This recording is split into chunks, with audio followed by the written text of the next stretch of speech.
Welcome back. Another episode of Scenario Podcast. We are back. My brother Matt, how you doing? What's shaking? What's the word? Man, lot is shaking, I guess. Not a little bit. Some little bit here and there. Shout out to everybody that's been supporting us, man. We've been getting a lot of love. People, y'all. This is not going to be on video. We had to reconvene it. So some of y'all are like, oh snap, where the video at? Next week.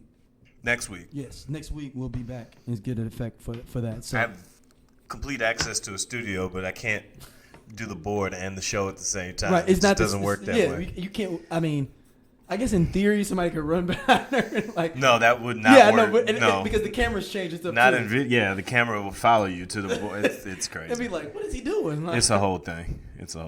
But no, we back, man. We in the building.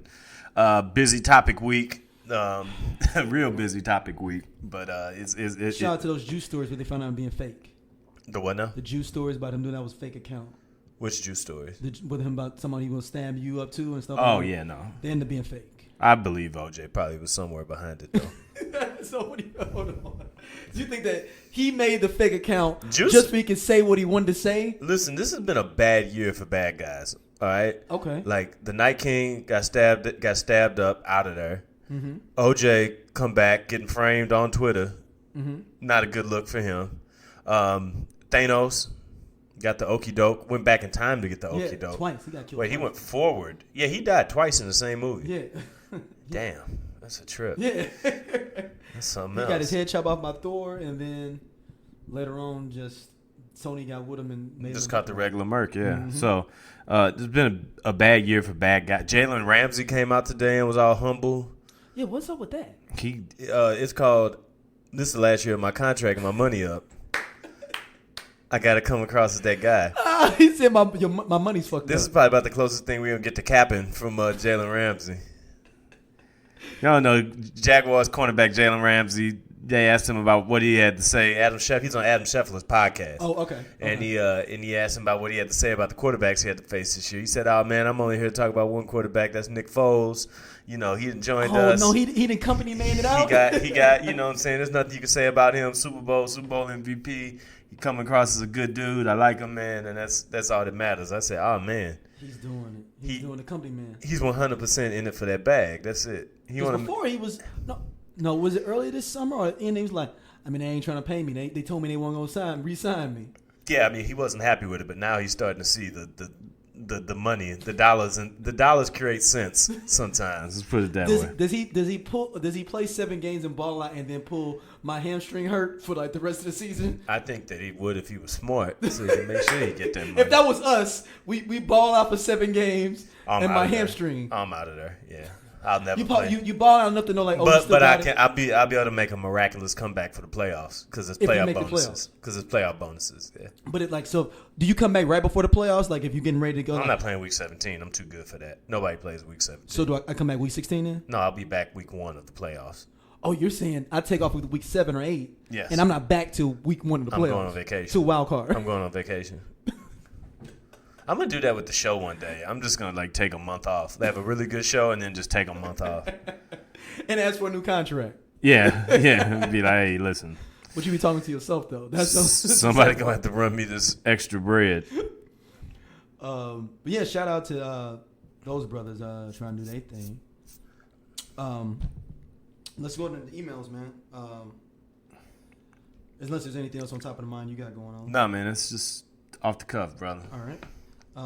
Emails comes from Mike D. He says, super fan as always. Quick question. Do you all see any place, anytime, anywhere where we will ever get OJ on your podcast? Is this a different timeline? Do we need to make a Patreon account? What do we need to do? I know somebody. With y'all? I know somebody named OJ that we can probably get to come on. I don't think he'd have nothing to talk about, though. Every quarter we get somebody named OJ, not necessarily Juice. Yeah, I don't just think nickname OJ. I don't think he'd have much to bring to the table, but yeah, I don't know, man. It's that would be great. I don't know how you go about booking OJ. I mean, OJ probably could have been booked at 15 other places by now. Am I right? Yeah, I feel like OJ might be finally getting some decent advice. Maybe. Like, hey, well, you know what? He can't though, because he was just. He just got on Twitter. Yeah, that would have been the first bad advice. Don't get on social media. Yeah, don't get on social media. Like just, why would you? Just don't do that. Like, period. Like, Juice, don't get on social media, please, Juice. But he's there now, and he's got a decent amount of followers. People are like, you think he got you for sure? Yeah, no, I've not followed him. You why not? I did. I just haven't followed. Actually, it's not a reason why. I just have been too lazy. Every time I think about following him, I forget and I get sidetracked because I got a one-track mind. Are you worried about Juice going to find out what you said and be in your mentions? What? I didn't say nothing about the Juice. I give all reference to the Juice. I know, man, but you also have repeatedly called him out of his name many times. To my OJ nose? Well, yeah, in the Knights game. and I did make up the OJ nose term. So. Yeah, like he was listening to the show while he was in the clinic. I could see that. OJ nose. Would he be upset about that, huh? Yeah, I would too. Imagine if you found out. Well, you did find out somebody else had your name. Yeah, this guy named Daryl C. Frierson that's locked up in South Carolina right now for armed robbery. And he is not your father. No, not at all. He's actually a little bit younger than me, so that's kind of unless we. So you are not his father. Exactly. Unless we're doing a Terminator here, where he's Reese and went back in time and then robbed a bank back in his present time. But yeah, it's gonna be it's interesting, Mike. I don't know how we can get OJ. I don't know. That might be. You got to hook up. Maybe you could tweet OJ. Like, what are you for you? What are your top three dream guests to have on for you? Ooh. OJ would have to be because people would just want to see us with OJ. Because I think it would just send people to the meat rack. I mean, that'd have to be a video show. I don't think OJ's coming to St. Louis though. No, look. If OJ said, I will go wherever OJ was want us to go. I know, but I got a free studio here though. We'd have to get him here somehow. No, we go where the Juice go. Okay, we'll figure it out. Let's make sure we don't got a time machine for that. I don't want to follow Juice around in the early 90s. He said, and then Juice bring us. Y'all want to go back with me and see what happened? OJ seemed like he might be getting the magical Negro age too, where he might be able to do that. No, you were saying that. Let's run back in time, time, and you get sent to 93 in time. He gonna take you to the Root set. You gonna be out there with LeVar on the Hurt Burton. set. Yeah, on the Hurt set. You gonna be a Naked Gun. Oh my God. You going to USC? You going to Buffalo? What time would you want to be at OJ though? If you had a time to pick to be with OJ. USC. I bet you OJ was a foremost terror on a college campus. That's where he got his first taste of the white meat at. And he still was messing with black girls too, so he was dipping and dabbing. He was living every part of his best life. He was living a double life actually, because he probably was hanging out with black folks, acting like it's all good and like high-fiving people and stuff. And then Private eyes. The other side. Private eyes. Living that other life. And said, man, you know what? I can't live my life like this. Yeah, he was like, I can't do this anymore. I can't be living my life like this. I gotta be better than this. I gotta be who I'm supposed to be, and that's when they had to bring all that African art into his house on the on the OJ series, because OJ completely forgot who he was. OJ definitely forgot. Who your other two people? Oh man, I'm trying to think of people that would be great interviews. Nas. Oh, okay. And my last one would be, I'm forgetting. I thought you want somebody in here. Your conspiracy brother would want somebody in there. No, I'm thinking about people that would give good interviews too and have like good stories as well. I'm not like people I would like. This is the whole want to meet and people I want to like interview. Yo, Common was on Bill Simmons' podcast. That's how I heard it. He was actually a pretty good interview. Yeah, he was solid. He was a good interview. I think about cats like that. Have you listened to Mike Tyson's new podcast? No, I can't listen. It's amazing. I can't listen to a Mike Tyson podcast. It's amazing. It's amazing.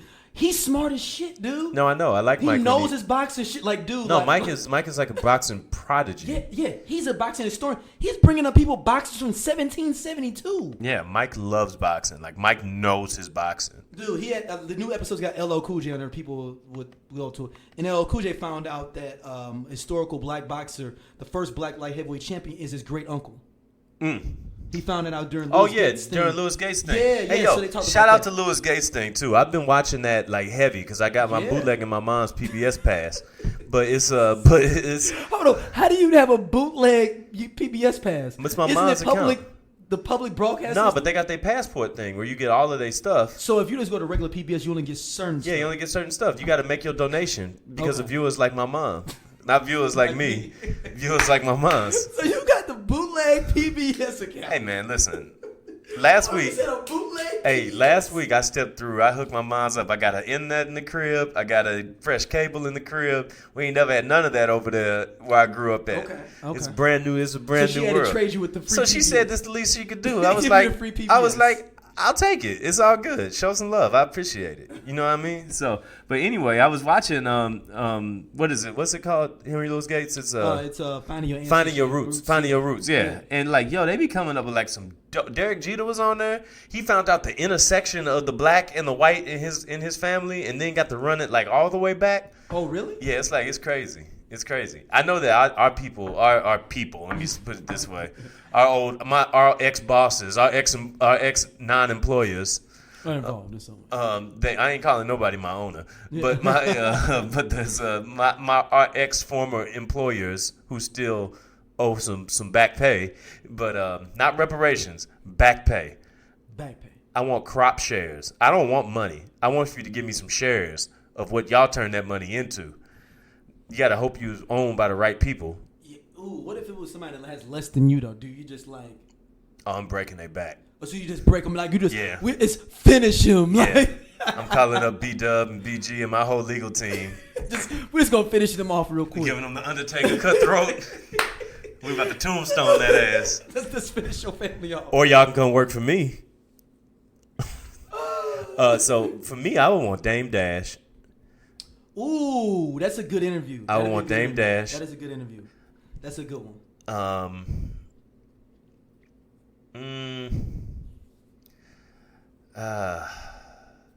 Eddie Murphy and Ralph Tresvant, of course.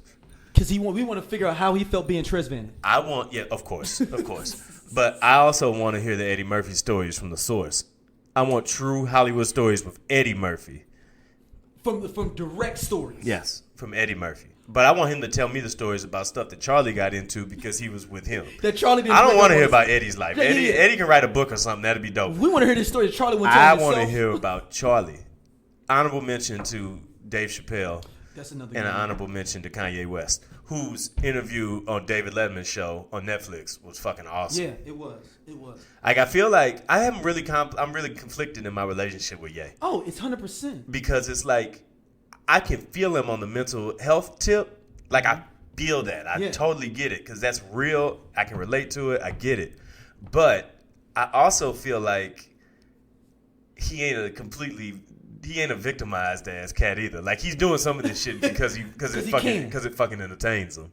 Oh, you think he's doing just to fuck with people? Yes, absolutely. So he's basically mentally crazy on top of like being not necessarily a narcissist. What is like basically a shit starter? Like, I don't know what the technical term would be. Like someone that just likes anarchy or anarchist almost, like where you like, yes, I just want to see crazy shit happen about what the fuck happens, what I do. Yes, exactly.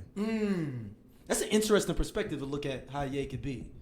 So the anarchy and you can't fuck with basically, but you can fuck with him the mental health side and trying to get yourself right. Yeah, I can rock with that, and of course I can always look for reasons to like the music again. Yeah. Do you think he's done for? No, hell no. Kanye ain't done till he gone, and even then he's not gonna be gone. Like, they're bringing out Prince albums still. Mm-hmm. Yeah, he probably got heat that's gonna carry us into like the year 3000. So he's like the producer. It is 2019, and he's got another millennia worth of heat. So he's the producer version of Tupac, basically. I guess. Where he just got track after track just sitting there just to... Tupac's such a unique cat. Like, you talking about like all time people you want to interview. That's like a whole different thing. I mean, you talking about... I was talking about people alive. You talking about dead, and then you talking about a whole... Who's somebody that you know that you want to interview, but you just ain't got time to do it yet? You've interviewed everybody on Earth that you know.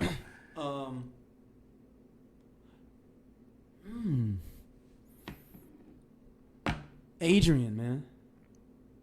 No, maybe we should do that this show. Yeah. Maybe we should throw all our topics out and just interview each other.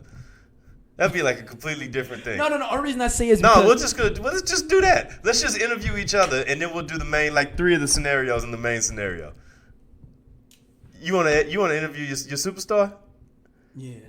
Like, what more could you gain from that interview that you aren't already privy to? Because my superstar now has turned into like a Black Panther superstar. Like he's super conscious now. Like so, I don't understand. Like, see, I feel like he's kind of like Thomas Crown now, where he just kind of traveled around and he's still the same cat. But it's like he's going to like Angela Davis rallies, all kind of stuff that like he would never go to. So you think he gonna turn into like Huey Newton or something soon? That's what. Yeah, I'm worried about my superstar. Yeah. Like, what do you think's gonna happen in 5 years with Adrian? Man, Adrian, he may be Cap. I wonder if Cap was a superstar before. Captain America? No, Kaepernick, Colin Kaepernick. Oh, Colin Kaepernick. Colin Okay. Kaepernick, not Okay. Kaepernick. Good age, because somebody be like, God damn, Captain America.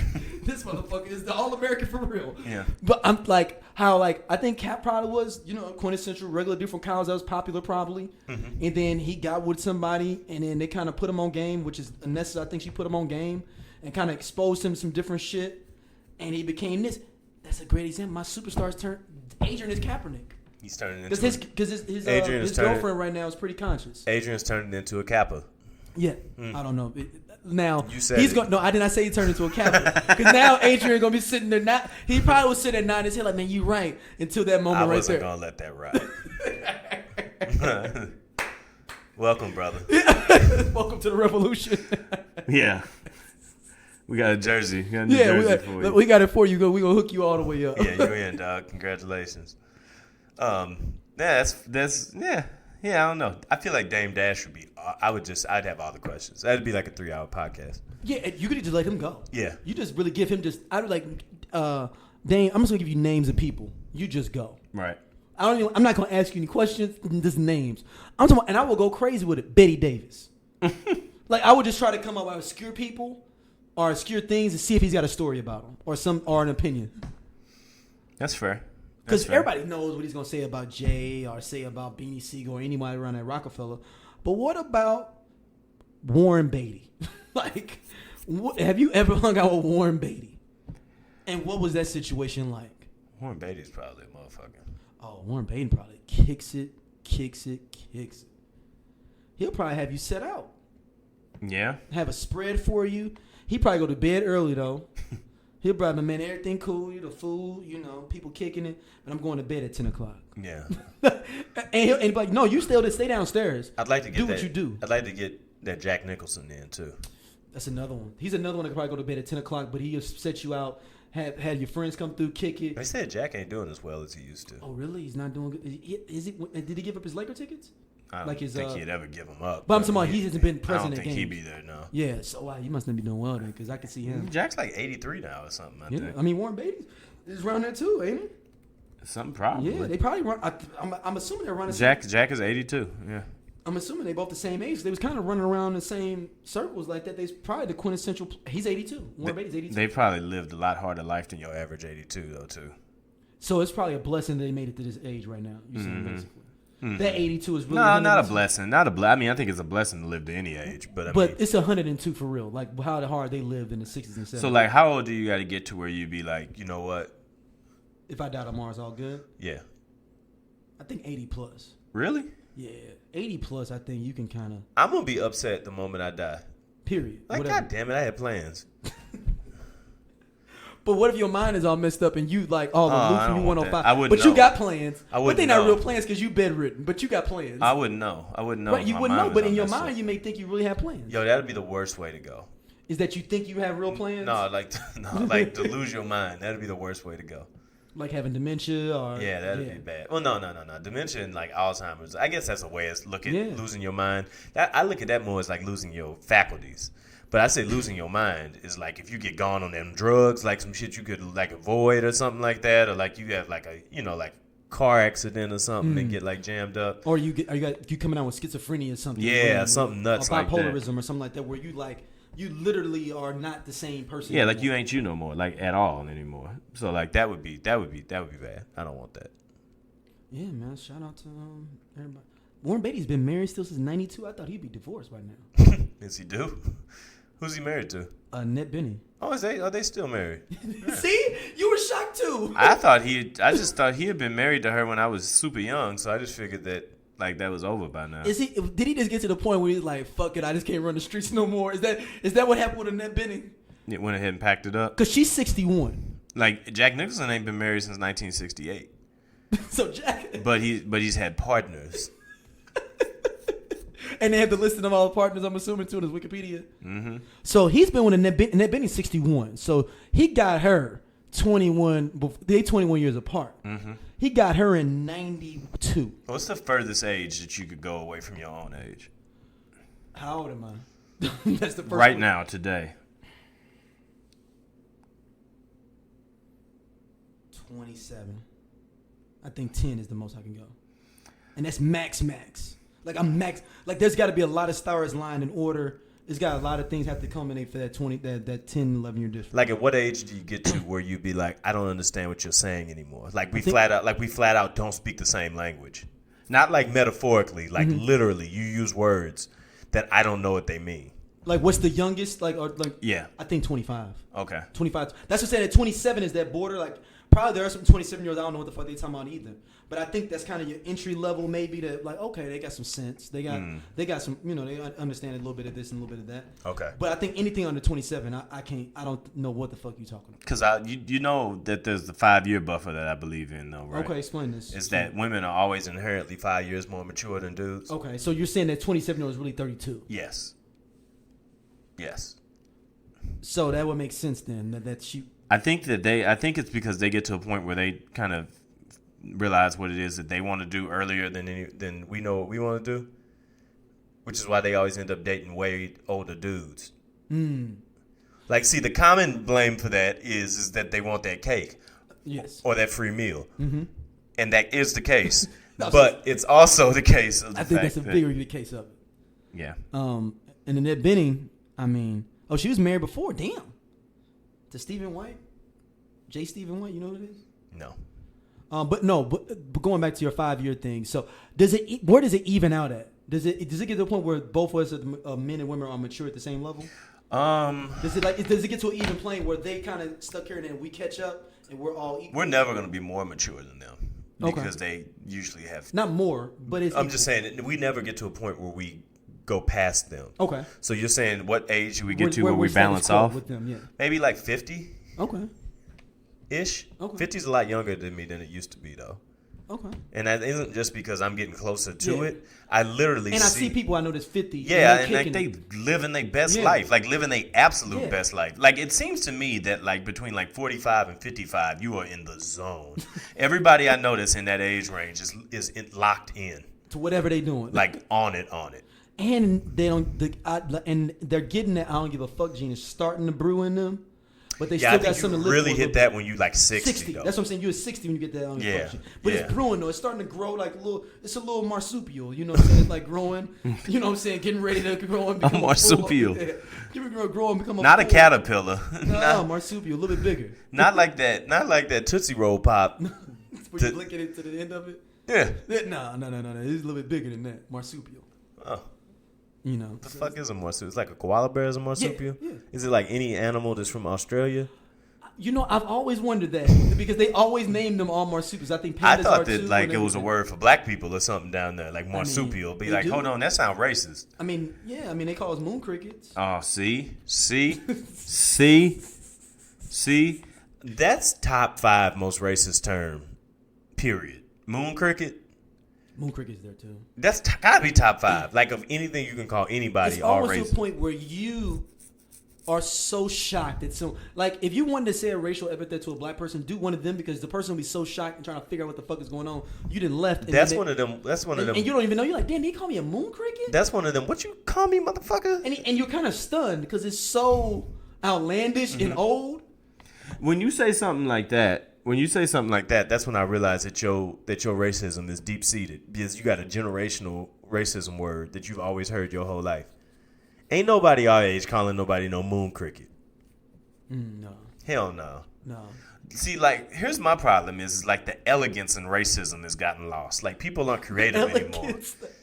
It's like there's no creativity in racism anymore. We all so damn mad at each other that we just say, you know what I'm saying? We just say like crazy shit all the time. And it's like, yo, stop and really bust their ass with it. Like, if you're going to get racist, like, do it. Like, see, do it. That's why the thing I say is that spider's web that they done weaved, institutional racism, man, that's like a Van Gogh painting. That thing is something else because that took time. And that took premeditated decisions. And that took being one of the biggest homers and bias of all time. It wasn't just off the cuff, oh, nigger. Like, come on, man. Like, I'm going to have to whoop your ass for saying that. But, you know what I'm saying? You could have been a little bit smoother with it. Do you whoop them as their ass is the same? Is it equal ass whooping from them saying nigger like that? Oh, it's not nigger, saying moon cricket. No, I think you probably get a more immediate ass whooping for nigga. Well, I'm saying, but like, do you like, you know what I'm saying, you know, moon cricket? Do you like, am I supposed to whoop your ass or what? Like, I think that you got to know. Well, I don't know. The younger generation of us might not know. But here's the thing. You also got to understand tense when somebody disrespecting you, too. Oh, yeah. You're saying just like this. And if it's one thing that black people are very, very tuned in on, it's when somebody is disrespecting them. And understand even when it's not disrespect, even when it's a legitimate question or not understanding something, immediately it's disrespect. When you've been disrespected for 1,000 years, you going to smell it. I can smell disrespect coming out of somebody when they're getting ready to do it. It's why it's my favorite art is to watch women watch other women, because you know some disrespect is brewing in there. Why do you think? Have you ever been out with your lady and realized how she always wants to sit with her back to see the whole room? Mm-hmm. She want to see the door. She want to see who doing this and doing that. It's because she want to see who it is. Yeah, because it's a sport for them. You ever wonder how they get by? They get through life and they don't really care about playing video games or anything like that, because they can go to a coffee shop and play a video game. You saying it's life? It's just life. They just get to look at people and talk about them. And you know what's probably the most entertaining thing of all media? Listening to a girl's thoughts. Now, it probably is confusing as hell too. You probably need like one of them old school radio frequency. Yeah, because the linear logic of it all doesn't necessarily fall in place sometimes. Not for the way that my brain works. No. Man, let's jump into my topics, man. What we got? So there was something that came along here that came across my desk earlier this week that I shared with you. That's from a friend of mine. A friend of mine, they have a podcast as well. And it's called The Best Alcoholic Drink of All Time. It's a bracket that they are doing. Now, keep in mind, people, we did have our drink bracket about a year and a half ago. Drink bracket. Yes. A little bit different. Little different. So I'm gonna throw out the number one seeds in each bracket here. Mm-hmm. Okay. Can you pull ours up? Yep. Pull ours up, and then let's see. Let's just compare the two.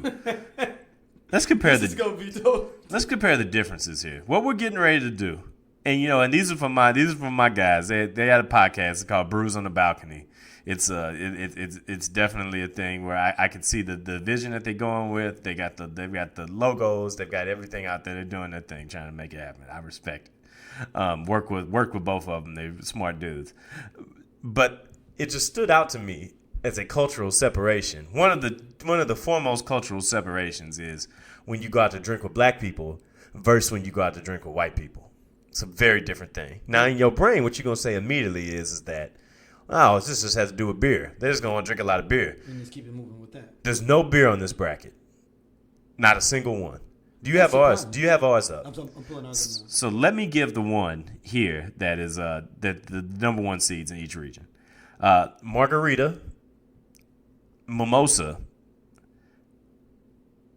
sangria. No, I'm sorry. There were two number one seeds. So I'm going to give the top two seeds. Okay. Margarita and mimosa. Or the 1 and 2 seed. 3 seed is sangria, and the 4 seed is an old fashioned. White people love old fashions, for the record. They do. They really do. Love old fashions. So here's a few other things that are mixed in here: White Russians, mojitos, Bloody Marys, gin and tonics, Irish coffees, vodka and Sprite, a Greyhound. What is a Greyhound? I have no clue what that is at all. Tom Collins, a Manhattan, an Amaretto Sour. Really? Amaretto Sour is in there? Bourbon, neat or with ice. Vodka Red Bull, Whiskey Sour, a Sidecar, Screwdriver, 7 and 7, a Martini, Moscow Mule, Sex on the Beach, Rum and Coke, Long Island, Sangria, Scotch, Negroni, Mai Tai. Negroni? Like Negroni? Yes. Like Negro? Yeah, I might have said that. Yeah, I think I said it right. Daiquiri, Tequila Sunrise, Whiskey and Coke, and a Cosmo. That's none of that. I mean, So- some of those are drinks that are crossover. Here's some things that I drink on this list. Here's it. Margaritas. Mm-hmm. Yep. I've had mojitos. Gin and tonic, of course. Manhattans, which is probably what I drink more than anything else when it comes to just having drinks now. 7 and 7. Moscow Mules. I used to drink rum and Coke. I can't say that I actively do anymore. Scotch, which is a huge Step up. this is a huge group of liquors. I can't just say one Scotch. And the whiskey and Coke by default, just because that counts as Jack. And then bourbon. That's it. But all that other stuff, I can't have like more than 3 things in one drink. Oh, like a super mix. Yeah. I'm trying to. Manhattan's probably the closest thing I get to that. I'm trying to find ours. Let me go back in our emails with each other because when we see it. Well, don't worry about that. Yeah. Just so there's one big person that didn't make it to the party though. But Greyhound for the people, grapefruit juice and either gin or vodka mixed and served over ice. That's what a Greyhound is. Wait, That's what a Greyhound is. what is it? It's a Greyhound is a cocktail consists of grape juice and either gin or vodka mixed and served over ice. Oh, I don't want that. No. That sounds like a bad end of a night. Oh, I'm cool. Gin and vodka. I don't want anything to do with that. So, continue. Well, so, I mean, I'm just saying, like, that's one of the starkest differences. Because, I mean, when we was talking about our stuff, we had Remy, Alizé. of course. We had Odie. Yes, We had Cisco. of course. We had Sid- all the club favorites, Hypnotic. Yep. We had what's champagne back in the day? Moet. Yes. All of that. Yeah, Moet. We had all those. But there's one, like you said, there's one big one missing. And it's that hen doggy dog, man. Now my history of Hennessy is checkered at best. Checkered at best. It's checkered. That's fight juice as far as I'm Yeah, concerned. no, the Hennessy will get you fucked, like have you fighting. Yeah. But this white guy liquor bracket is a whole different ball game from what I'm. But I'm surprised. So they won general things though. We had more brands. See, that's because black people drink brands. We drink what people talk about. We tell, and also we name what we want in our drink. I think more than white people. Like if a white person says vodka and tonic, they just we go Ciroc, Tito's and tonic. Yeah. Like we say a specific brand we want, like Grey Goose. Yeah. Kettle One. Yeah. And white people just Patron. Or they'll be like, "Can I get a premium vodka?" Like if they want a higher grade, they'll say premium vodka with cranberry. Yeah. And choose me your premium vodka you got. Now, there probably have some white people that are listening. It's like, no, man, I order mine and tell them what. Now, majority. That's Tommy off power. If he listening to this show, he's Tommy off power. Shout out to Tommy if you are listening. If you are, man, you're welcome to come on too. You would be a great interview too. Anybody that would be a great interview. Shout out to Tommy. He came through St. Louis last year for the all-white party. Yeah, that was crazy. That was the funniest thing of all time. That white man got the most love any white man has ever gotten. He's up there. We have to do a white guys to get love bracket sometime for the culture. The white men that get the most love bracket. I can tell you somebody that was the king of it, but they became the Mary Antoinette of this, where he got killed off. Bill Clinton. If we did this 20 years ago, Bill Clinton would have ran all this shit. Yeah, Bill Clinton was a strong lead for it. Nah, yeah. he can't even make the Sweet 16. I think he can't even make 16. White guys that get the love bracket. That might have to be a thing. Yeah. White guys get like white guys that's like invited to the cookout. Yeah. I mean, we did talk about we did have a section for that. Yeah, for we did have we have to revisit that. But yeah. Just don't bring none of that liquor. God damn, that sounds like headache juice. Oh, that does. Next thing, man. Zion Mania.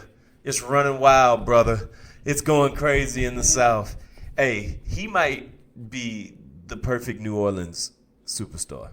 Digging into that. What do you mean by that? Because he got that personality. Like, I like his personality. Mm-hmm. I feel like he's not like a big like spokesman type cat. He'll get there. He'll get there. But like he got that welcoming personality. You know what I'm saying? He was mad humble on draft night. That was like one of the most touching things I ever saw. Yeah, man, crying and stuff. Yeah, like like mom know everything he did. Like so, like that's like I mean he's from the South. You know what I mean? So he's close to his people. The Pelicans probably the closest. No, the Hornets are. I was trying to think about who's in the Hawks. Hornets, Hawks. Yeah. But Memphis might be closer than. How close is Memphis to South Carolina? Oh no, it'd be Atlanta. Well, Atlanta, and the Hornets are closest. Yeah, they definitely. Memphis is all the way closer to us. I'm just trying to think about how close the Pelicans are. New Orleans is third or fourth. It probably is further than Memphis. I'm gonna think. Yeah, because you got to go west and south. Okay. If anybody else has Google Maps out there, help us out. But But anyway, man, I feel like he's gonna fit right in. And I feel like the city of New Orleans is ready too. You should think Drew Brees gave him the keys to the city. Already? He gave him the signed jersey and said he up next. Hey, so Drew Brees has that much pull. He can just start giving out keys. Drew Brees is the mayor of. I know, but I'm New saying, Orleans. but he can just. He don't even have to meet with everybody. Like they're like, hey, we have a council meeting about who gets the keys to the city. He just get to say like he just wakes up one morning like, yo, I'm gonna get Zion the keys to the city. Like, I mean, it's cool, but I just thought it was some protocol for it. Who's he got to meet with? I mean, the rest of this, like, people are like, at least give me a call. I'm on the city council. Who else? I mean, who else would he have to meet with? Master P? It's 10 hours from South Carolina to New Orleans. Okay, thank you, Travelocity. Yeah, but Zion Mania got off to a quick start and almost came crashing. 9 hours and 1 minute. 9 hours and 1 minute to Memphis, so it's an hour difference. Okay, well, I can live with that. Because Zion got sued right before the draft for $100 million. What are you doing, man? It's my Zion? I mean, you know the story. I mean, the story was that he signed with another representation company, and because of that, but he didn't honor it. He ended up going with CAA, and he, which manages like all the big athletes that are out there, and because of that, he he had to. They just try to get him to settle. They're trying to sue him for breach contract. They're trying to get him to settle $4 million. CAA should cover that. Yeah, they're trying to settle $4 million. Yeah, he'll go $1 million, get up out of here. Yeah, settle out of court. Yeah, just like get out of it. So he was getting sued by Prime Sports Marketing LLC.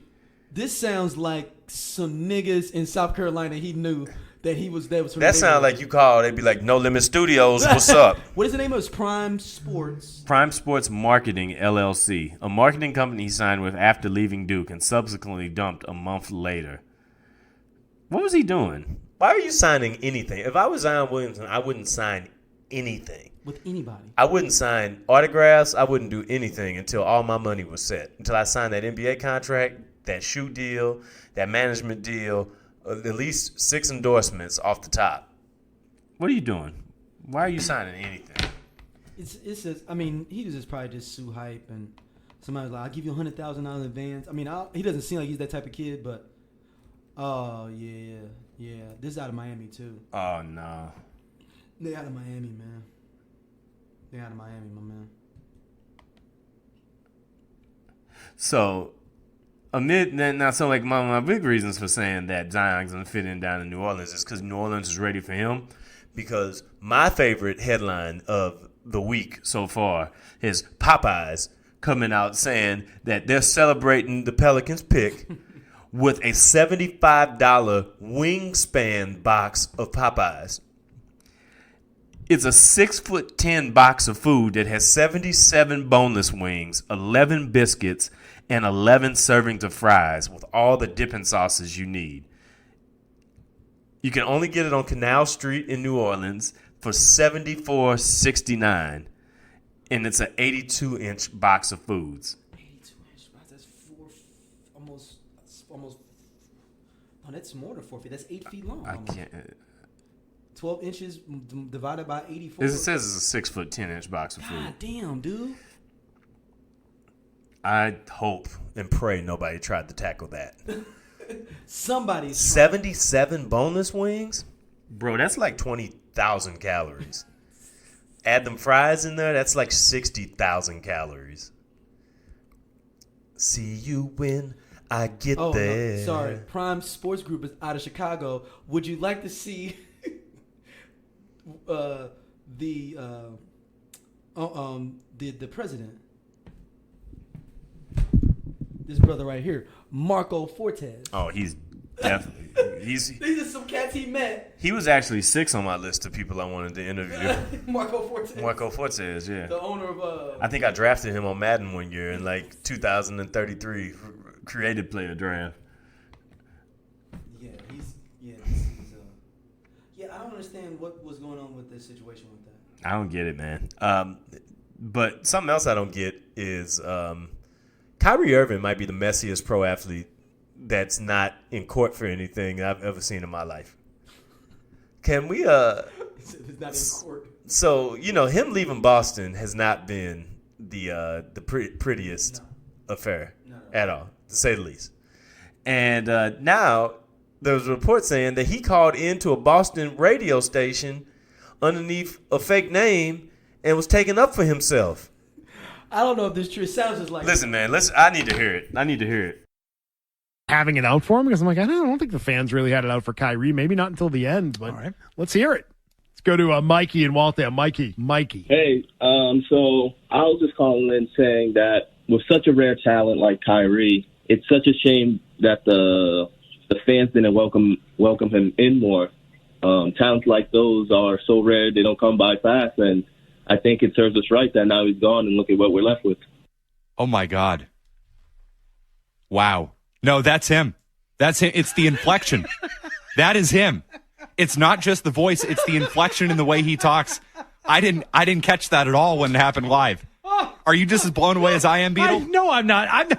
Beetle is. You are. That's not Kyrie Irving. Oh yeah, that is. What's the matter with you? So the end sounded like him. You want to hear the beginning again? Yeah. Is this Kyrie? Hey, so I was just calling in saying that. Yeah, it's the cadence. It sounds like Kyrie trying to disguise his voice a little bit. It's the delivery. It's absolutely the delivery. You can't hide that. You guys are. Tom put us side by side. You want to hear side by side, back and forth, back and forth? Hold on. Before we do, is it Kyrie on the phone or just Kyrie speaking? Nope, Kyrie speaking. All right. With such a rare talent like Kyrie, and then you start figuring out what is important to you off the floor. It's such a shame that the fans didn't welcome him in more. It'll be an unbelievable experience for something new. Talents like those are so rare; they don't come by fast. Oh, it's him. That's him. You still exist and all that, and get the maximum potential out of who you have on the floor. I think it serves us right that now he's gone, and look at what we're left with. Not only to us as individuals, but us as a collective group and a team. I don't know, man. That might not be Kyrie. Listen, man. I'm seeing that because he called back and his voice sounded a little bit different. They said too. You know what happened is, well, your voice do sound a little different when you're not crying. You're going to get yourself together and you stop crying, your voice get a little deeper again. I mean, all it is the next level Durant. And they trying to get together. I heard today that they was planning on going on vacation together at the end of the year before KD had extenuating circumstances. Brought on by somebody else, maybe. I mean, so, I don't know. I mean, they homeboys. KD been in the news for how he reacts to criticism. You got that fake account at large. Burner account KD. And so, I don't know, man. I'm believing it. I'm choosing to believe it. How many people gave up their burner accounts in general in the league that may have been just like him, man, when he got jammed up? Well, Jerry Colangelo definitely did. Yeah, because his wife was supposedly tweeting from his, right? His wife had, they said he put them all on his wife. I think he made his wife take the bodies. Oh, word. You think so? I feel like. That's a likely story? I feel like he just had his wife take the bodies. That's the Philadelphia 76ers GM who got fired for saying crazy things about players on his own team. On his own team, not other teams, his own team. Yeah, that's weird. I don't know if that's Kyrie, man. I don't think it is. I just got a push notification. Democrats say Robert Mueller has agreed to testify publicly about the Trump-Russia report after 2 House committees subpoenaed him Tuesday evening. The jam up? I mean... A pre-jam? Who's the jam aimed at, though? That's a good question. Is everyone just scared they going to be jammed? Like, it's like everybody is on... It's like when the feds kick in the door and everybody is... scattering like roaches in suits. Exactly. The feds come in, everybody running. They ain't like they picking up. They trying to get whoever. Like, let's get the hell up out of here. So let's get on to the piece of news that excited you the most this week. Mm-hmm. Justin Bieber, Tom Cruise fight, battle to the death. Yo, when you sent it, I was like, nah, B, nah, and then I clicked it, and shit was real. Like Justin Bieber was like, yo, I'm gonna fuck you up, Tom Cruise. Now, this is actually a better. Is that elder abuse? No. Oh, Tom Cruise does his own stunts and shit. Don't fuck around. This is gonna might be a good fucking fight. Youth, and I know Justin Bieber does boxing or something on the side, like to keep himself in shape, versus Tom Cruise who does his own fucking stunts. Mm-hmm. Youth versus experience. I want to see this. I want him to roll out the $99.99 for this, and I'd pay the $125.99 if they just wait for Big Soldier to get out of jail for the get Chris Brown versus Big Soldier. You really want on the this undercard. You really want God, this I fight. want it bad. Yes, because there's so much fuckery in that, man. If we gonna be if we just gonna be in the time of this fuckery, why don't we just embrace the fuckery? Just fully embrace it. I'm always pro that. Yeah, just embrace it. I've never got no problem with that. I mean, if some fuckery's going down, well, I'm not gonna necessarily be right there watching it. I'm always down for it actually taking place. Yeah, I'm ready. I'm down. I'm ready for it. But who you got winning this thing though?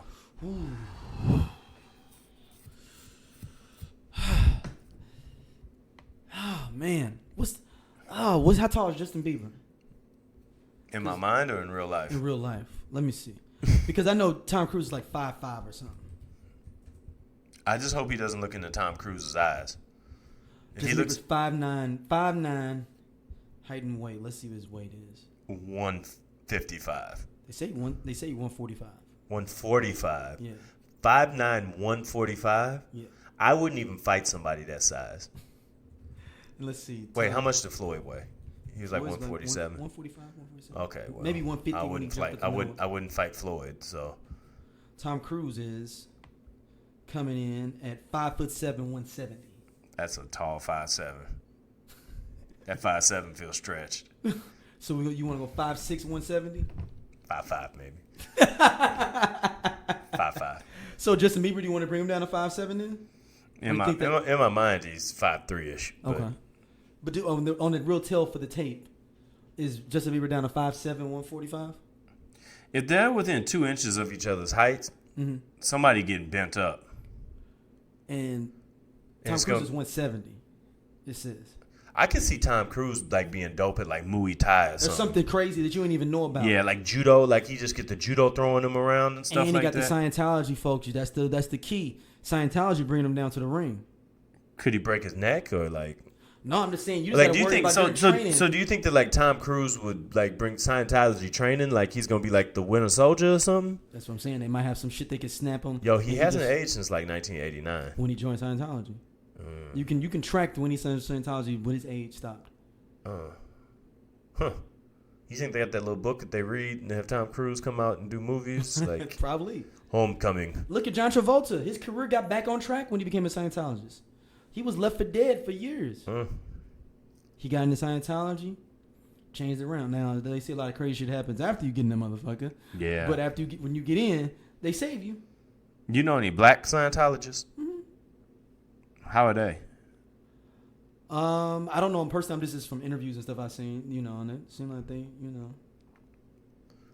decent folk. I mean, it's crazy to do it, but I mean, they was trying to put Jada and Will on that shit for a long time, saying they were Scientologists. Let's see if we can find black Scientologists on Google. What do you do with your Google time usually? Do you sit there and think about stuff? Just like this. And just 100% like this. Let me find something black that's attached to something else. Or just some random. Who do you got winning this damn fight? Oh, Tom Cruise, man. Do you think it's going to be like a big brother, little brother fight? Yeah, I think he just weight-wise, he would just be able to push him off. Like rubbing his face into the ground? Who's Tom Cruise dating right now? He's single right now, I think. Tom Cruise is never single. He's dating, but he's not like claiming nobody. like that. Does Tom Cruise get the pass? Is he like barbecue worthy? Yeah. I can't really remember any time when Tom went against the culture. Yeah. He had an embarrassing moment on Oprah with the couch thing. Oh well, yeah. I'm talking about just for the Yeah. culture though. Yeah, no. Tom he's always been neutral to the culture. He's never totally embraced it. He's never shitted on his ego. He did get Rod Tidwell on. That's true. That's true. He showed him the money. Damn. That's a movie too. So, but no. That didn't really happen. Rod Tidwell didn't play for the Arizona Cardinals in 1998 or whenever. And never made the playoffs ever in his career. Damn, I thought Rod Tidwell made it, man. He just really let the wind out of my sails here. I'm going with Cruise. Who you got, man? I'm definitely going with Tom Cruise. Yeah. Even though I've heard Bieber is supposed to be in that gym, boxing and stuff like that, allegedly. Allegedly. I don't know. Operating word, allegedly. Yeah, that's what I'm saying. That's the claim. So let's do a little rapid fire here real quick. Cardi B back in the news for more heinous ratchet. I mean, she's the patron saint right now. She can do no wrong right now. So I'm not going to even comment on What's it. the background on this whole thing? She was fighting she had some girls jump somebody at a club, like some girls at a club that was trying to mess with her man or something like that with Offset. Wait, she's got chicks beating up Goons, other chicks over Barties. Offset? Barties. They call them Barties. Like, did she know them or did she just She knew summon there was some them? strippers at her club that she knew. So she sent a wild pack of strippers to go beat a chick up? There's some other girls that beat up the strippers. That she knew the strippers already. Oh. So wait, she knew the strippers and then had some other girls beat them up. Exactly. And had them get beat up outside of the club. Damn. Barty ain't playing them Barties, man. I think them Barties a little bit more gangster than those Nicki Minaj fans. They're a little bit more rough. They a little bit more rabbled. I'm picturing this like at the end of Endgame, like when Thanos versus the Avengers. Yeah. Yeah, it was a brawl. So she had some Barties and herself in there. I don't think she threw any punches though. It was some of the Barties of people she was with. The Barties run deep, man. No, she not gonna fight. Who you what is Nicki Minaj's people called? Barties. Oh, Nicki Minaj is the Barbies, the Barbs. So Barb's, Barties, Beehive, Rihanna's Navy. The Navy. Like in a Final Four. Like a battle royale. Yeah. I'm going with the Beehive. They sue deep. That is almost they like swarming. That is like a Division I school playing like an NAIA school. Yes. Look, they got people coming out from the back up under the goddamn. It's like when Wakanda walked out that hole in Endgame. Yep. You be like, damn, it's more y'all motherfuckers? Shit. Like even more people are coming. Yep. Like we've got even more people coming. They just keep coming. It's like that Popeyes box. Oh, it's 100% like the Popeyes. It's like after you've eaten 10 boneless wings and you see there's 67 left to go in the Zion box. Like, damn. And it seems like it's a portal and they just keep on dropping into your box. Like, a portal of Popeye's chicken. That just keeps on unlimitedly just dropping in your box every time. That is how I would die before I turned 37. Is the Popeye's portal. I haven't eaten Popeyes in a long ass time. I haven't either, man. I've been trying to live my best life. You were trying, yeah. I mean, it's like I'm got to the point where I'm eating pretty healthy in general. Like I have to go out of my way almost now to eat bad. Yeah. Like I have to make a considerate like, yo, I'm finna get some motherfucking churches. What's like the last thing you ate that was just like, yo, this was a terrible fucking decision, but I'm on it? Popeyes. I had Popeyes like 3 weeks ago. 3 weeks ago? You've eaten good for 3 straight weeks? Mm-hmm. Was you getting ready for 4th of July? Or? No, just this is what it is. Just getting healthier foods, trying to cook more at the crib. I mean, does a cheesesteak count? Yes. From Dave & Buster's. Well, if you're only eating it like once, I mean. Yeah, I had one last week, 2 weekends ago. It's fine. Yeah. Like today, here's what I ate today. I had a veggie smoothie with some blueberries in it from Smoothie King for breakfast. Okay, yeah. 240 calories, something like that. For lunch, I had a steak bowl from Chipotle. Okay. No cheese or nothing like that. The only thing I got to get a little bit of sour cream just to offset. Yeah, and just that little cream. This is a little cream. To offset the hot salsa. So I can have both things going on. So you need that there. in between. I like that in between. Yeah, I like that in between. And then for dinner, I had a piece of salmon with some like a zucchini cucumber salad. Oh wow! So you're doing. And I ran 2.5 miles this morning. What time you get up and run? 6. Okay. It's bright hella early now, so I just Yeah. I you ain't still gonna get by no car, no shit. That. no, I still can get out before the cars and all that. Yeah. I usually try to go after work. After work and just run and get in maybe like 3 or 4. Yeah, I can't do 3 or 4 outside because it takes me too far outside, like away from the house. And then you gotta run all. No, but just do 2 one way and 2 back. Yeah, I don't know how long I'd have to go in one direction to come back. You don't want to go too far that direction. Yeah. To get okay. Yeah. You make it a round robin 2. Yeah. Straight around. Okay. Yeah. It's an express path. Oh man. So your thoughts on this as well? Denzel and Will got called out. Give the people the breakdown. So Lena at Waithe does an interview. Hold on, I'm going to give you all the straight context from it. Let me pull up the direct article for everybody. So she does interview with the New York Times. So it ain't like no bootleg magazine or something like, and Waithe says one of the biggest roadblocks facing young black filmmakers is storytellers the lack of black financiers. She's talking about the Shy. She said because she's got a new movie called Queen and Slim, which does look good. Mm-hmm. Did you see that with? Yeah, I did. I saw it. Yeah, it looks pretty good. And she says she goes on to say, the answer is Plan B, a production company co-founded by Brad Pitt and run by presidents. That's what she's working for with Moonlight. Oh, Waithe said New York Times carpetbagger Kyle Branch Buchanan, who produced Moonlight and 12 Years a Slave, 2 films that are very important to black people. Basically saying like a white person coming in and doing black shit. It wasn't Denzel, wasn't Will Smith. You won't catch me making $20 million a movie and not paying for at least 4 or 5 independent movies a year. I do give credit to Ava for trying to build something, but it hasn't built before. But that's a lot on Ava's back. So, on one regard, I feel her. Like, I feel the intent that she's making, but I also kind of feel like they are kind of doing their part too, because like they are investing in like individuals as well. No, Overbrook Entertainment is their production company that finances movies. Right. And I'm going to give you all some of the movies that they've done that are black, and you're going to be like, damn, they help produce that? Hold on, I'm just pulling up here Overbrook Entertainment, but it's for instance, if this going back, Denzel paid for Chadwick Boseman to go to Oxford University. He gave Derek Luke his start in Antoine Fisher, where he directed the movie itself, and said, I want all these younger actors, Joy Bryant as well. So Overbrook Entertainment produced. Denzel put money into Malcolm X too. Mm-hmm. Yeah. Like. So check it out. Love and Basketball, Ali, Men in Black 2, All of Us, I, Robot. All of Us, a TV show, y'all, that was based off his life. Saving Face, Hitch, ATL. They produced ATL. For the culture.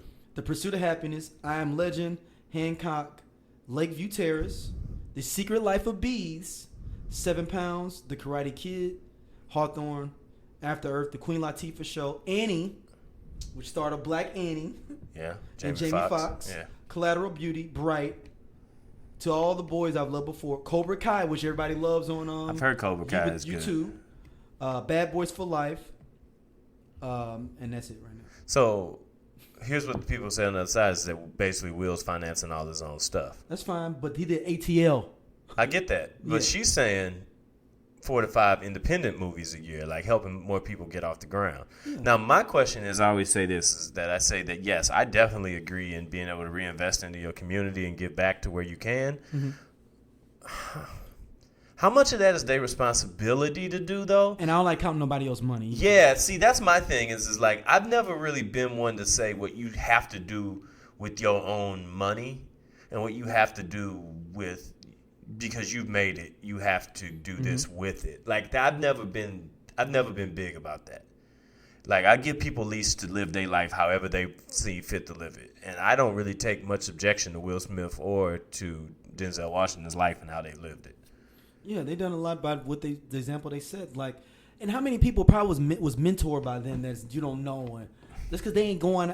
And we've already shown that they're financing movies. How many people are still getting paid off of working with them You think Alfonso Ribeiro and all of them ain't doing well off the syndicated rights to? The thing is, what is Fresh syndicated Prince? probably 50 different channels all across the fucking world. Yeah, And that's a check every.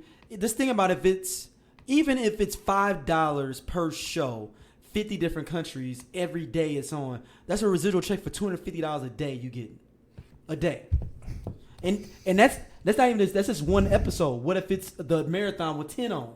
Yeah, so like people are lit. They're eating off of that shit. Yeah, I mean it's I don't know. It's a slippery slope. I can see both ends I of get it. I get it. But I'm just saying, why to call off them two though? Yeah, I know. But my thing also is about like the thing that one thing about us and our people is I always say is, hey yo, let's stop calling ourselves out to the mat so much and like let's just try to get this stuff done the best way possible. Why Lena with this don't make a call to Denzel or I'm sure that she could get through.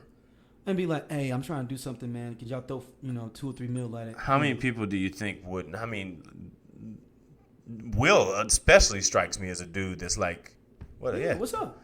What you want to do? Let's talk about it. Yeah. Unless I just don't know him. I mean, I could very well not. I've never But on met. top of that, just because they don't finance your stuff doesn't mean they may not dislike the project. That has nothing to do with, they don't support black film as much. I just pulled up LinkedIn, just moving through my stuff. Will Smith invests in an app that helps teens with financial literacy.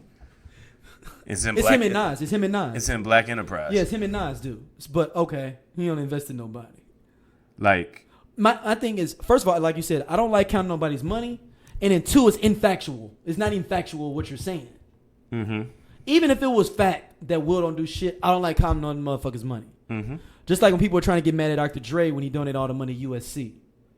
I can't count his money. You know what I'm saying? Tell him he need to put it to HBCU. Well, I don't want nobody telling me where I need to be putting my money. What should be important to me with my money. You know what I'm saying? I take care of myself. I take care of my family. Mm-hmm. And I hope to take care of as many of the things that I've been invested in as I possibly can. Yeah, that's real. With my money. Yeah. So just imagine if I had 300 people's worth of money like they do. You know what I mean? Like, I don't know. I don't like when we drag each other out there. I think that we've gotten too comfortable in some regards right now, calling each other out and dragging each other for opinion. And her right now, I mean, Lena Waithe right now, a little bit too hot right now with all the stuff that went on in the shot set to be kind of really calling out folks right now. You know what I'm saying? Shit's still kind of real hot from the Jason Mitchell situation on them shot set. Mm-hmm. It's still kind of hot. Oh, it ain't no joke. So that's one of them things you just got, and maybe it goes back to what you just said, being comfortable, just saying whatever. Old school will tell you need to just lay the fuck low, do your interview, but why even do that? I don't remember. Or you can talk about maybe black people don't invest as much in the film. Fine, that's a statement I can deal with. But to call out names like you corrupt on his song, you know. I feel like too. The other thing you got to pay attention to that is like I don't remember them calling anybody out, calling out Quincy Jones and you know what I'm saying Michael Jackson and cats like that had that change when they was coming nigga, up. Quincy didn't even hook me up. He ain't come see Mo Better Blues. Yeah, like I don't remember that. Like. I don't know. I mean, I think that we kind of is at some little bit of regard of like a generational shift, where there's do we have more respect for our elders? You're saying more like I ain't gonna call old man out in public. I feel like we was like a lot more because social media and all that stuff. That voice wasn't there for all of that. Like I feel like people are kind of like more comfortable now, just kind of calling people to the forefront. But like to me. And like in the era I came from, I'm gonna come to you. Like I don't even want to text the wrong thing. Yeah. Like I'd rather come see you. Like I got conversations I need to have with people right now that I just ain't been able to have yet because I haven't seen them. You know what I mean? Yeah. And that ain't even always on like you say, yo, I'm gonna see you. Like I don't even mean it like that. Yeah. But I mean like I haven't seen them, and I still think the conversations need that context sometimes. Yeah, I need to see their inflection. Like we need to have a straight up conversation. Like, you know what I'm saying? Like, even if it's good as hell, like, even if it's good news, something like that, like, we need to have a conversation, you know? So. Yeah, and a lot of people are ready for that, man. Yeah. So, I don't know, man. I'm not going to, like, blame it and, like, be one of those things where it's like, oh, this generation is that way. But this generation kind of be... He said, this generation... This generation kind of be acting like that, though. I'm just going to say it, so... let's give them a break real quick, man. We'll come back and hit a couple things. We'll finish it up. We'll be right back. Hey, baby, how was the concert? I don't want to talk about it, Gina. What? Where's my man, Martin? Bruh, man. Well, he... Gina! Everything went wrong, Gina. Everything. What, Martin? You didn't make any money? Baby, I'm lucky I got away with my life. Ain't nobody trying to buy one of these, Gina.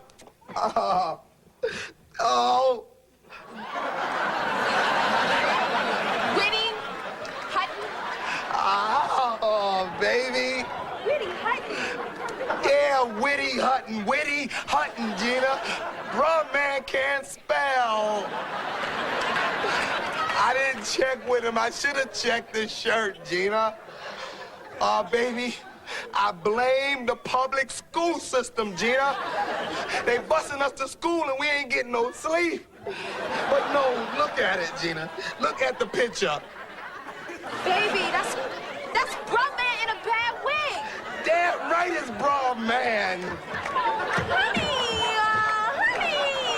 stop. Oh, what is going on in my life? But what happened to Bra Man? I don't know what happened to Bruh, man, Gina. He was running with the slow bob, Gina. Running with the slow bob. I think he caught an elbow. Welcome back, everybody. Welcome back. So this next up, 50, aka 50, is getting a star on Hollywood Walk of Fame. Doug, all right, so my question I'm going to ask you about this is like, through which one of his endeavors did he achieve this through? Is it through music? Is it through TV? Or extortion? Is it through vitamin water or pure extortion? I think it might be pure extortion. I know the part of me wants to believe that somebody owed him money on the Walk of Fame committee. So do you think that he extorted his way? Like somebody owed him money. He said, no, I'm going to need that in one of them joints down there. Pick up that Trump one and put me down in that same spot. Okay. Would you put it past 50? No, I would put nothing past 50. I wouldn't be surprised if he said, yo, put mine right on top of Floyd's. Oh, this Floyd one? I don't know, but I could see him getting Floyd a star just for he could and then like, no, hold me off to next year. Yeah. Hold on. Yeah. This could be a great scenario for real. Compound hating. Hold on, let's see. Let's see if he's got one. No, he does not have one. Floyd Mayweather does not have one. Damn. So you think 50 actually nominated him? No, maybe nominated 50 him? gonna get one for 50 Cent and then get one for Curtis Jackson on top of his. Because that's two different people. Yes. I did a lot of stuff as Curtis Jackson. I did acting as Curtis Jackson. Yo. I did a lot of different things in different ways, man. 50's for the music, Curtis for the business. Shout out to 50 also, who is now taken to the next level of just crapping all over Teairra Marie. Teairra Marie got caught up in a DUI. She was driving through the New Jersey Turnpike with 3 wheels, one on the sparkling, for a mile. Sparkling? Yeah. So you went through the turnpike through the pole, through the toll. She's an idiot. That's what that is. 50 says, I still want my money by Monday. Number one. He also says, I'm taking you back to court if you bail yourself out because you say you ain't got no money. So if you bail yourself out, I'm taking you back for more money because you do actually have money to bail yourself out. Now, if you spend the money on to getting yourself out, then you got the money to pay me back. What do you think? But I think if you have a bail bond, you can get a bail bondsman and not pay anything. But what do you think 50's interest rate is, though? Got to be like 40 or 50% compound. At least. Compound interest too. Like a savings account. Like compound interest. Like it's interest on top of interest on top of interest. And it just gets to the point where you just got to give him a blank check almost. And whatever he feels like he's owed to you to make things right is what happens. One day this would be paid off right, but guess what? Your interest rate just went up another 200%. 200%. Shout out to 50, man. But we've been getting everybody's favorite segment. Bring it. This week in racism.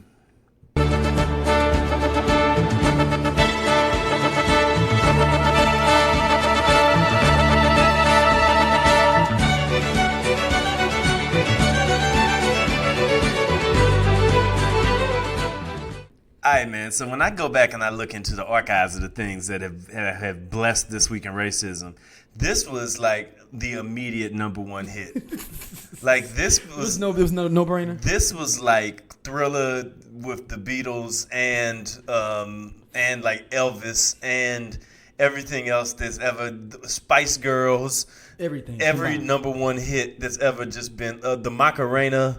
The Macarena. Ricky Living La Vida Loca. Every number one song that's ever happened in life. This passed it all up. Okay. Everything.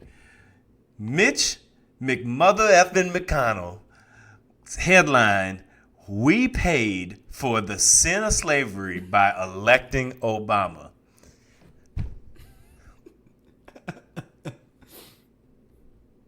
I'm trying to figure this one out. I almost just had to hit reset on myself. Like, I can't believe it. Like, I said that and like I locked up for a second. So he's just been on an old senile white man spree the last few weeks. Like, he's just been like on a whole nother level with it. But so the comment is there. You can read the article. You can figure out what it's all about. But here's the thing I'm going to say. Is the layers to that headline in of itself are heavy. Is just bursting from the seams with so many tiers of racism. It's like a tiramisu of racism. First of all, we paid for. Mm-hmm. We paid for it. Wait a minute. So you saying that y'all basically by allowing Obama to be voted, like you put this into play and let it happen? Because I know for damn well sure Mitch McConnell wasn't out stumping for Barack Obama to be president. And did everything he possibly could to stand in the way of the man doing his job for 8 whole years. Pay for shit. So first of all, what you're doing right now is that you one of them cats that's drinking from the bottle in the club, but ain't paid for any of it. And you really barely got into the booth too. And you wearing your homeboy shoes. Damn. So you wearing brand new J's? You wearing your homeboy shoes. No, it's old J's. You wearing your homeboy shoes, and you drinking from the bottle, and you pouring up drinks for chicks from that bottle that you didn't pay. And acting like it's yours. Yeah. Like, hey, y'all want some of my bottle? Yo, we out here tonight. And you stunting on the ground. And you ordered another one. Because they asked y'all need more, and you was the only one at the table because everybody was kicking it. Yeah, because everybody else actually had women that was with them. So I think we need another one. Yeah. By you saying that you paid for it, that's the equivalent of all of that. Number 2, sin of slavery. Now, I haven't done Mitch McConnell's genealogy yet, but something tells me that Mitch McConnell's people was benefiting from this. Early. Like, you can't end up being Mitch McConnell without being just 2 generations removed from slavery. Like, they was keeping slaves way later.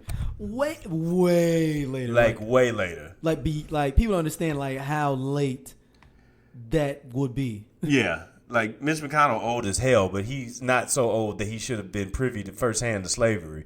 But he was watching slavery like we was growing up. Close. Well, he was watching slavery like we were growing up watching MASH. Like when that MASH came on late at night, that helicopter came up over that hill.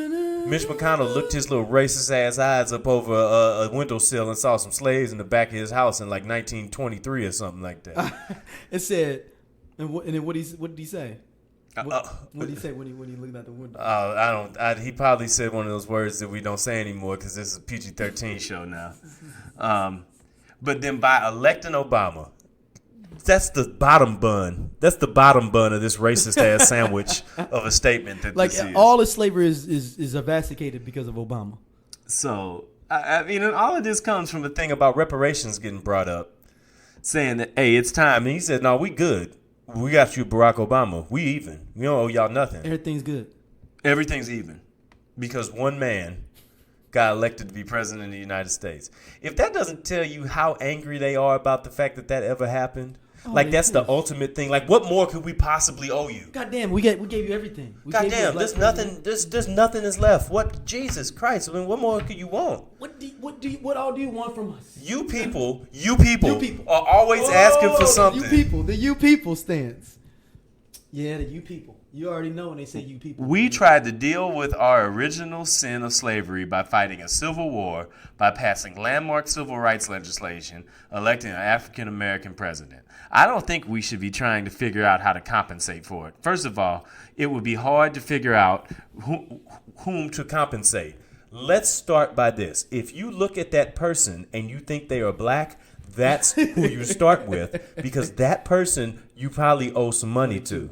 Just like we talked about earlier, where you saying Tombstone in their family name or whoever was the owner of your lineage. Exactly. Yes, he would be working for me. I would still. Oh, you wouldn't stomp them out like that. You talking about like you want them. I would wake up and look out my window. With your iced tea. And they better be up already too. Right there in the parking lot. I don't even have a backyard, but you better be back there sweeping something. You just tell the apartment complex like, yo, like you better be good. Cleaning something up when I get home. Your car too. is always. It's like Biff on Back to the Future. He's always. You better your be car. driving behind me in my car and getting out and washing it when I'm at a stop sign, and then jumping back in your car and following me to the next stop sign. Wow. That's all. And you know what's crazy? That's what white people think that would happen if black people got power. Well, that's what they're really concerned about. Is that the thing they're most concerned about is, oh my God, back. we'd have to end up being like them. Yeah, it's the get back. Kevin off Home Alone face. The get back. They the get back. So yeah, he got handled. He got handled by multiple.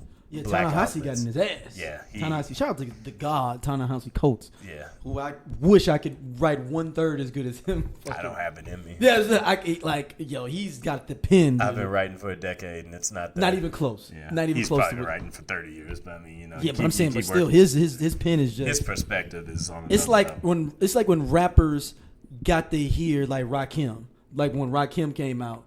And you're just like, damn, I've been writing long too, but my shit don't sound like Rakim do. Well, at any rate, this is This Week in Racism Hall of Fame material right here. I mean, this is the best. It's the best top of the best of. Oh, I think it has to be. Someone have to just straight go into Congress and call people moon crickets to go above this. Right? Might as well had. Jigaboos. Shine Boys, something like that. Shine Boys. Get your shine box, boy. Yeah. Shout out to Goodfellas if anybody remember that. All right, man. But however, on the heels of said thing, we're gonna go in a completely different direction on the other side of This Week in Racism and find out that it's time to update another state's year ranking. Mm-hmm. Pennsylvania has moved into 2005. Really? What? Because they locked up the judge too. Yep. They locked up the judge too. 2005, Pennsylvania is in right now. So is Pennsylvania the youngest state now? Yo, and Pennsylvania had like mad black baseball players on the Pirates and the Phillies like 3 years ago. Yeah, they did. Yo, it's 2006 in Pennsylvania. It's 2006 in Yo, Pennsylvania. shout out to Pennsylvania. Or are they city states? Because there's a Pittsburgh and Philly. You got a lot of in between Pennsylvania that elected Trump. They got to go for the ride. Because I'm saying, but they also put Trump over the edge as well. Pennsylvania did. Well, there's a couple of other states. There's a couple of other states that flipped Michigan too that too. never had before. Michigan too. Yeah, Michigan. Wisconsin, I believe, as well. Yes. Maybe one more we forgetting. But I know those three. There's been a few of them that flipped. Yeah. That flipped. But today they became the first state to officially declare Juneteenth a holiday. Gangster. Do people get off for it? Here's the thing I'm gonna say. Mm-hmm.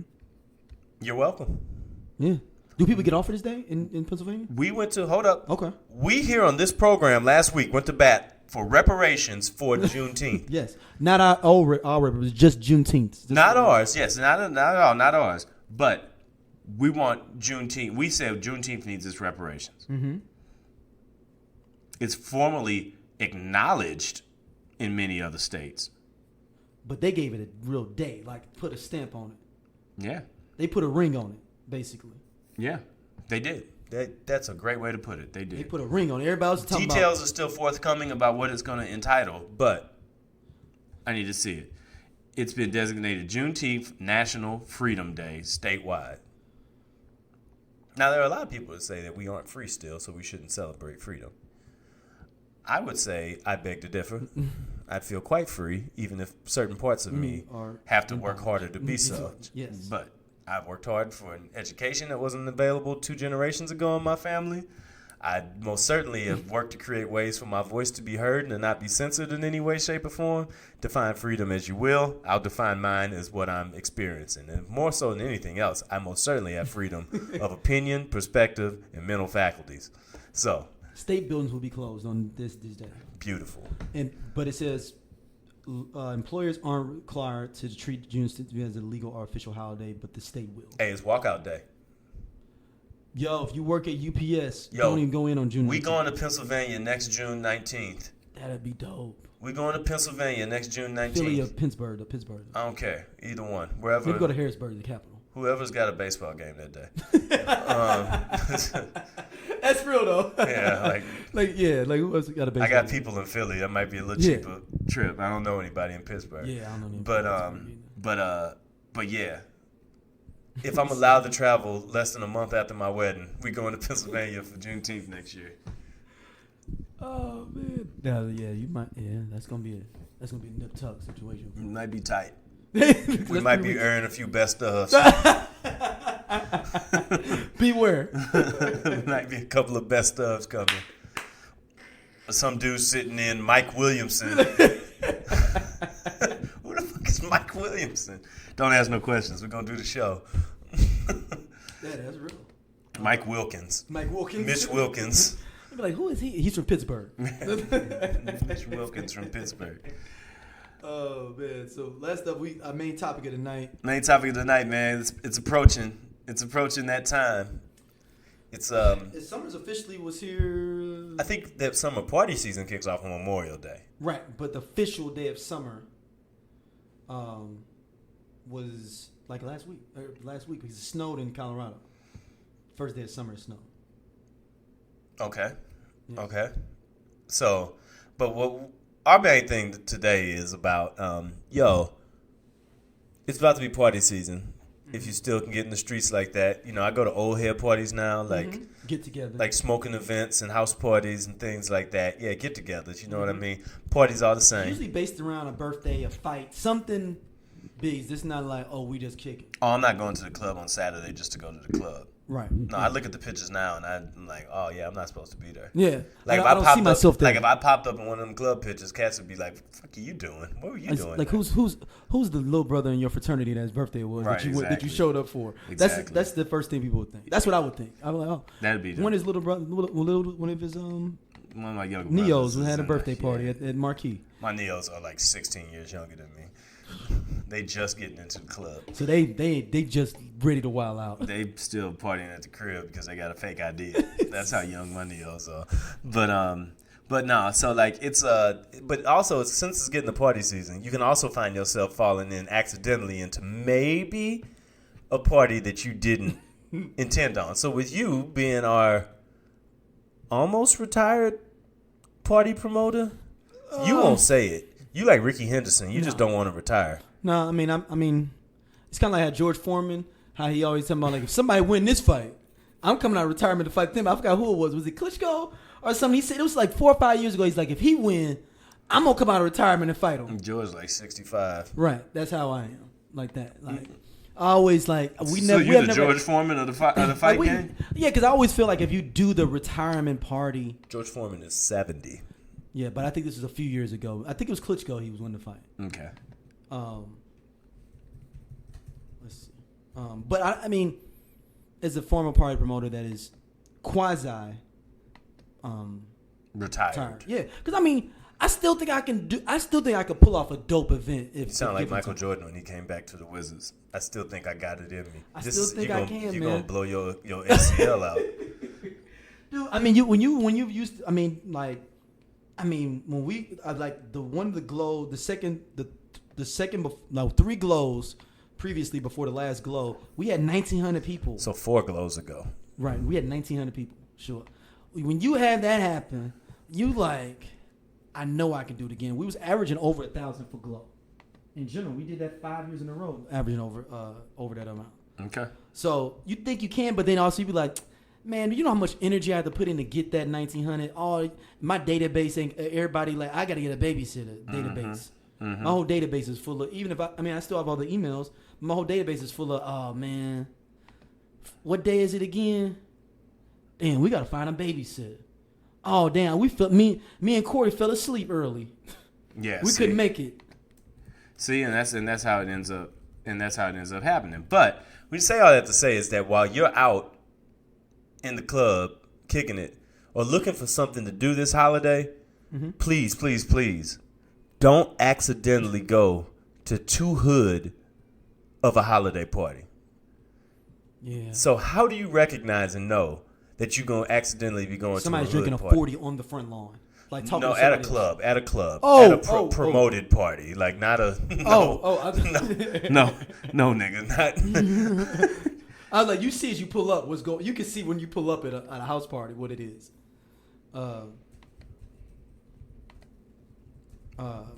So first things first, if you see somebody, shout out to my boy Dan Trail's homeboy who was wearing. Now, in general, we were going to an upscale club and they let him in, but he was wearing a Memphis Grizzlies jersey over his polo, jeans and chucks.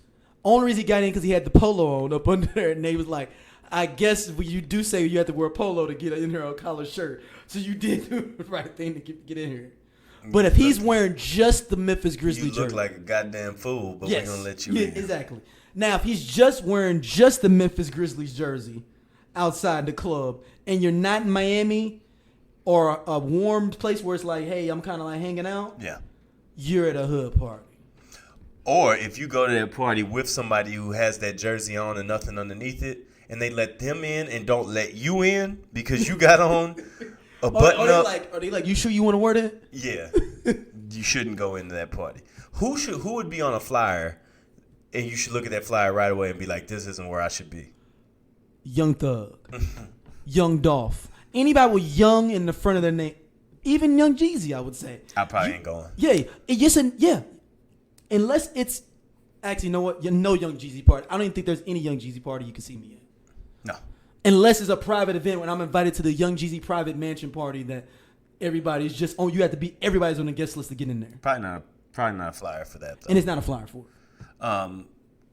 Don't go to any parties where like they have a president that's on the front of money or something, like with some lokes on, or like wearing a fit that he probably never wore. Like if they have a flyer and it's got George Washington on it for the 4th of July with a wife beat on, don't go to that party. Or if it's got Martin Luther King on there. On 4th of July? No, for MLK weekend. Oh, I thought you were saying Martin Luther King. I remember he was Javon pranked a couple of cats a few years back, holding up the money on the flyers and stuff. One of them throwing money on the stripper, all that stuff. If you see that on the flyer, just actually let us know. I thought you were saying Martin Luther King on the 4th of July flyer. That seems like that's definitely not where you want to be. because then there's a lot of mixture of going on. Like we ain't going to even put the founding fathers on there. We going to put the king. Not bothering at all. We're good. If you see a girl with her ass out on the front of the flyer. Your own girl? No, a girl. Oh. Any girl. No, I mean, you got a different discussion. You need to change that girl out. No, it's on any girl. Okay. And she bending over or whatever and like looking back. Like Mercedes? Yes. If it's a Mercedes cover, but it's a different woman. Mercedes, the album. Yes. Cover. If anybody knows No Limit, just Google it for our younger listeners. That cover, if that's superimposed on the flyer, don't go to that party. No, stay away from that. So what drink special do you read and you say 2 for 1 Hennessy? Yeah, well, no. We're not doing that any part of the year. We're not doing that. I've seen flyers with that on there. Yeah, I know. I'm not going.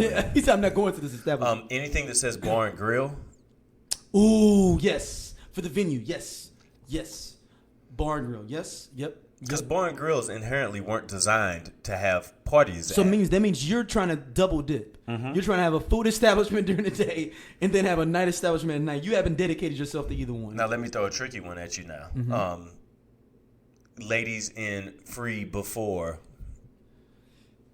That's a tricky one because I ran that too.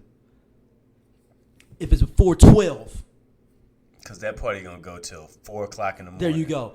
There you go. Now if they say before 10, 10:30. Gotta respect that. Yeah, they just trying to get some young ladies. Trying to get the scene. But if it's free before 12, that ain't a party you want to go to. How many for one can you not go to? Like whatever it is, not even Hennessy. 2 for 1. Oh. If it's like, what's the ratio?